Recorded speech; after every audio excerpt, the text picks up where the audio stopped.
Mengapa kamu memilih kelas tertentu di game?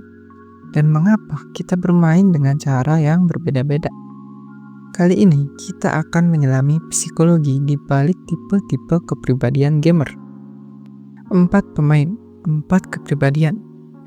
Mereka dipilih untuk pengamatan dalam closed beta test untuk sebuah MMORPG. Mereka bukan pemain sembarangan. Mereka telah dipilih dari seleksi tahap awal.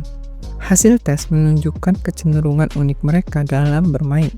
Dan benar saja, di awal permainan mereka sudah menunjukkan perbedaan pilihan yang jelas. Pemain pertama memilih kelas Warrior yang seimbang kekuatan serang dan pertahanannya. Pemain kedua memilih kelas Assassin dengan keahlian bertarung tingkat tinggi. Pemain ketiga memilih Healer dengan kemampuan penyembuh yang diperlukan pemain lain. Pemain keempat memilih Arcanis dengan trik-trik yang tidak biasa. Tanpa panduan, mereka bebas melakukan apa saja di dalam dunia game. Dan inilah yang mereka lakukan.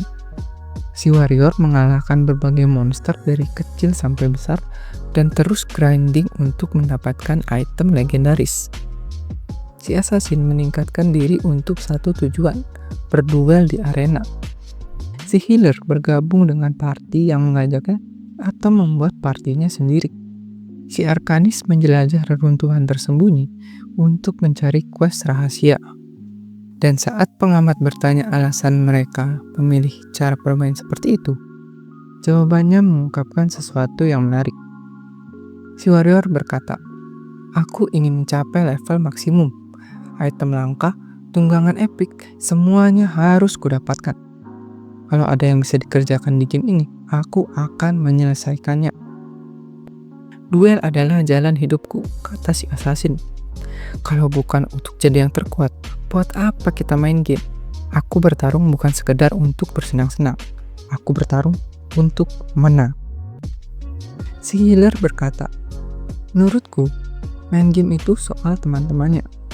Game ini ya tempat ketemuan dengan pemain lain. Aku juga banyak bertemu orang baru di sini." Yang terakhir, si Arcanis berkata, "Quest utama itu memang perlu, tapi aku lebih suka mencari hal-hal yang tersembunyi. Dunia game yang bagus itu harus penuh kejutan, dan aku penasaran apa saja yang ada di dalam game ini."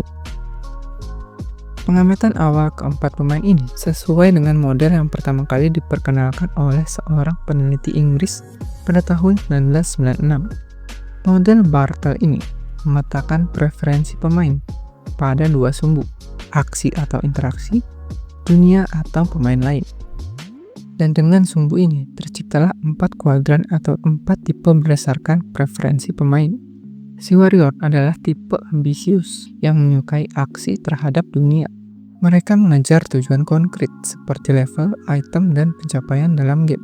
Bagi mereka, sukses adalah menyelesaikan semua misi sebaik mungkin. Assassin jelas tipe killer yang menyukai aksi terhadap pemain lain.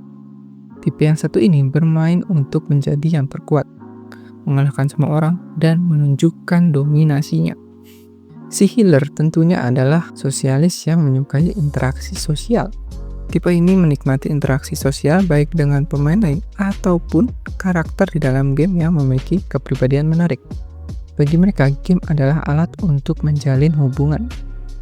Arcanis merupakan penjelajah yang menyukai eksplorasi dunia. Mereka menikmati pencarian dan penjelajahan yang mereka ciptakan sendiri. Bagi mereka, dunia game adalah taman bermain yang penuh misteri untuk dipecahkan dan dinikmati. Model ini adalah model pertama dari studi tentang perilaku gamer. Meski awalnya dirancang untuk MMORPG, teorinya dianggap juga berlaku untuk game single player. Tapi apakah teori ini sempurna? Apakah kita bisa dikotakkan ke dalam 4 tipe saja? Nah, meski pembagian tipe pemain dalam Bartel taksonomi ini memberikan wawasan yang menarik, banyak yang menyebut model ini kurang pas. Salah satunya John Radoff yang mengajukan model baru dengan 2 sumbu yang berbeda, yaitu berdasarkan sedikit atau banyaknya pemain, serta berdasar pengalaman kuantitatif atau kualitatif. Dan ini menghasilkan 4 dimensi: pencapaian, kompetisi, kooperasi, dan imersi. Model ini dianggap lebih fleksibel dan dapat diterapkan pada berbagai genre permainan. Namun, apakah klasifikasi seperti ini benar-benar menggambarkan gamer seutuhnya? Ataukah ini hanya gambaran sepintas dari motivasi dasar yang terus berkembang? Untuk menguji lebih jauh, para pemain dihadapkan pada tantangan besar yang sama, sebuah boss battle. Tapi pertama-tama, mereka harus mencari markasnya dulu. Mereka mencoba memahami petunjuk quest yang diberikan sampai menemukan posisi musuh. Kemudian mereka harus mengatur strategi dan membagi tugas. Siapa yang menarik perhatian, siapa yang bertahan, siapa yang menyembuhkan, dan siapa yang menyerang. Untuk bisa melakukannya dengan baik, mereka juga perlu mengamati dan memahami mekanisme pertarungan. Mereka harus mencari kelemahan bos tersebut agar bisa mengalahkannya. Pertarungan pun berlangsung epik. Sang warrior dengan berani menarik aggro untuk menarik perhatian bos, dan dia menghadang serangan-serangan mematikan. Si healer terus memberikan penyembuhan agar semua tim tetap hidup, terutama si warrior yang mendapat serangan bertubi-tubi. Mereka tidak langsung berhasil, dan sempat kalah lagi dan lagi. Tapi setelah beberapa kali percobaan, mereka akhirnya berhasil. Arcanist dari jarak jauh mencoba menemukan pola serangan unik bos tersebut. Dan dari pengetahuan yang ia dapatkan, ia membuka peluang bagi mereka untuk menang. Dengan kesempatan yang diberikan serta celah yang ditemukan, Assassin menghujam dengan serangan yang presisi. Sorak-sorai memenuhi voice chat mereka karena puas mengalahkan bos tersebut. Hadiah-hadiah yang didapat lalu dibagikan dengan sama rata. Setelah raid boss, mereka berkumpul untuk berbagi pengalaman dan perspektif mereka. Si warrior mengangguk serius. Awalnya aku hanya fokus menyelesaikan misi, tapi menjelajah dunia bersama Arcanist membuatku sadar ada banyak hal menarik yang sering kulewatkan. Assassin yang biasanya dingin tersenyum kecil. Aku kira semuanya soal menyerang, tapi dalam raid, pembagian tugas itu ternyata sangat vital. Aku bahkan menyelamatkan si healer dengan gaya yang sangat keren. Si healer yang biasanya ceria menunjukkan ekspresi serius. Aku awalnya hanya bermain agar bisa bersama-sama dengan yang lain. Tapi ternyata seru juga mengumpulkan bahan-bahan untuk membuat perlengkapan yang tepat. Dan itu jadi hobi baruku. Sementara itu, Arcanist tertawa. Aku suka cerita dan misteri di dalam game ini. Tapi Assassin menunjukkan cara menyerang yang ampuh sekali. Ternyata, menghancurkan musuh itu juga sangat-sangat memuaskan.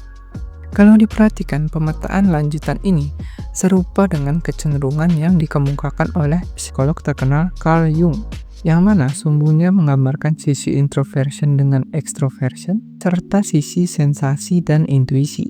Tapi pemain kemudian keluar dari kategorinya, bukan? Apakah artinya semua pembagian ini tidak berguna?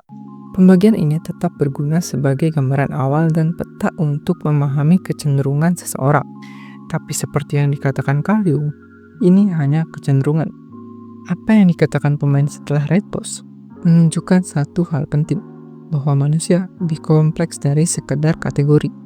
Kita mungkin memiliki kecenderungan dasar, seperti warrior yang fokus pada pencapaian, atau assassin yang ingin mendominasi lawan.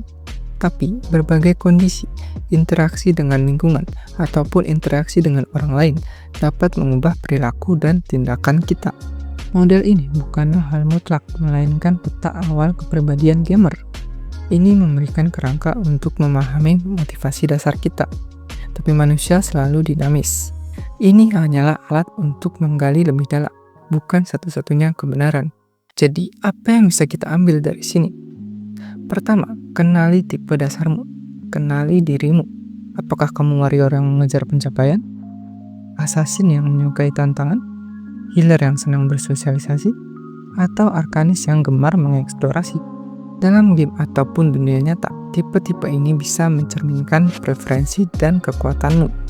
Pahamilah, pertajam, dan kuasai kekuatanmu itu.